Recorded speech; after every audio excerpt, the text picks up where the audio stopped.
یہ وجہ لاجیکل ہے، اس کے جواب شریعت نے دیا ہے۔ کیوں منع کیا؟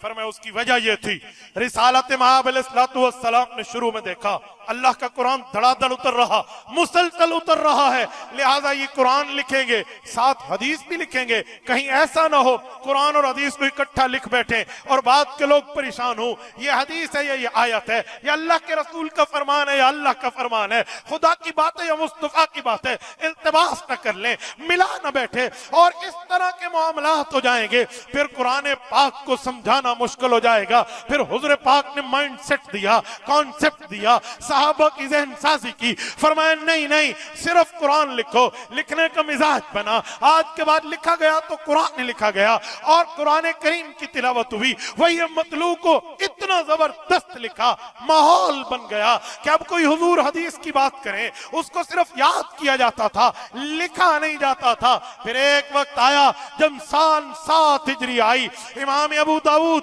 سلیمان بن الاشعث السجستانی رحمہ اللہ نے سنن نبی داود کے اندر جلد نمبر 2 کے اندر کتاب العلم کے اندر باب کتابت العلم کے اندر ایک روایت کو جگہ دی ہے، پیغمبر کے صحابی ابن صحابی حضرت عبداللہ ابن عمرو ابن عاص السہمی رضی اللہ عنہ، یہ شخصیت حضور کے پاس بیٹھ کے اجازت حاصل کر کے لکھنا شروع کر دیا، حدیث لکھتے چلے گئے۔ پھر کچھ لوگوں نے روکا اور کہا عبداللہ کیوں لکھ رہا ہے، ہر چیز نہ لکھ، کیونکہ تو نے ہر حدیث لکھنی شروع کر دی ہے، پیغمبر کبھی غصے میں ہے، کبھی پیار میں ہے، کبھی مزاح میں ہے، کبھی کسی کو ڈانٹ رہے ہیں، کبھی مسئلہ بتا رہے ہیں، تو سب لکھی جا رہا ہے۔ جی نہیں، یوں نہ لکھ، فنحتنی قریش فقالوا ورسول اللہ بشر یتکلم فی الغضب والرضا فامسکت علی الکتاب، یہ لکھنے سے رک گئے۔ فذکرت ذالک للنبی صلی اللہ علیہ وسلم، حضور پاک نے پوچھا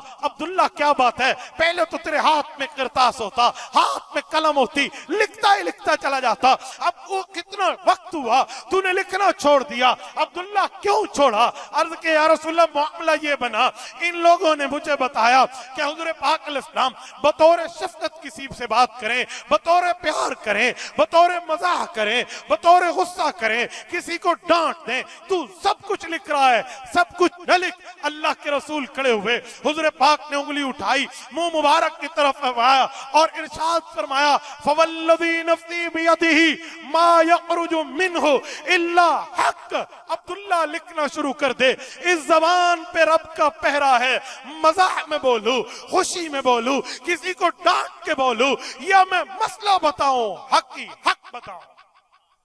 یہ دور تھا جب لکھنے کی اجازت۔ تو پھر یہ محدثین کا پہلا طبقہ جنہوں نے پوری ترتیب کے ساتھ اپنی محنت کے ساتھ معاملہ کیا اور حدیثیں ہم تک پہنچائیں۔ پھر وہ وقت آیا جب پیغمبر کے صحابہ نے صرف حدیث نہیں لکھی، صحائف بنا دی، اتنے صحائف حدیث پاک کے بنائے کہ میں آپ کی خدمت میں صحابہ کرام کے صحائف کو پیش کروں تو اس میں صحیفہ صادقہ ایک صحیفے کا نام ہے۔ الصحیفۃ الصادقہ وہ ہے جس میں 1000 حدیث کے واقعات صرف اسی عبداللہ ابن عمرو ابن عاص رضی اللہ عنہ نے لکھے تھے۔ آج مسند احمد اٹھائیں، اس کا بیش بہا حصہ مسند احمد میں امام احمد رحمہ اللہ نے مسند کی ترتیب پہ جمع کر دیا ہے۔ اس کے بعد آگے جائیے، صحیفہ حضرت سمرۃ بن جندب رضی اللہ عنہ نے صحیفہ لکھا، حضرت سعد بن عبادہ رضی اللہ عنہ نے صحیفہ لکھا، حضرت جابر بن عبداللہ انصاری رضی اللہ عنہ نے صحیفہ لکھا، اور پھر یہ صحابہ کرام کے صحیفے آگے چلے۔ حضرت ابو ہریرہ نہیں لکھتے تھے، صرف یاد کیا کرتے تھے، آگے لکھواتے تھے۔ پھر ان صحابہ نے جنہوں نے لکھا یا جنہوں نے حدیثیں یاد کی، ان سب نے اپنے شاگردوں کو لکھوائے۔ تو پھر تابعین کا زمانہ آیا، صحائف بنتے چلے گئے۔ صحیفہ حمام ابن منبہ کا نام بھی آتا ہے۔ باقی ملکوں میں بھی تابعین نے اس پر اتنا کام کیا کہ اس کام کی مثال پہ آج غیر مسلم بھی ماننے پہ تیار ہے کہ جتنی اپنے نبی کی زندگی مسلمانوں نے جمع کی ہیں اتنا پوری امت میں باقی جگہ کوئی نہیں۔ یہ رسول اللہ کی جماعت نے کیا، پھر جماعت کے شاگردوں نے کیا، اور اس کو حکومتی سطح پہ لکھوایا گیا۔ جس وقت حضرت عمر بن عبدالعزیز رحمہ اللہ سید التابعین،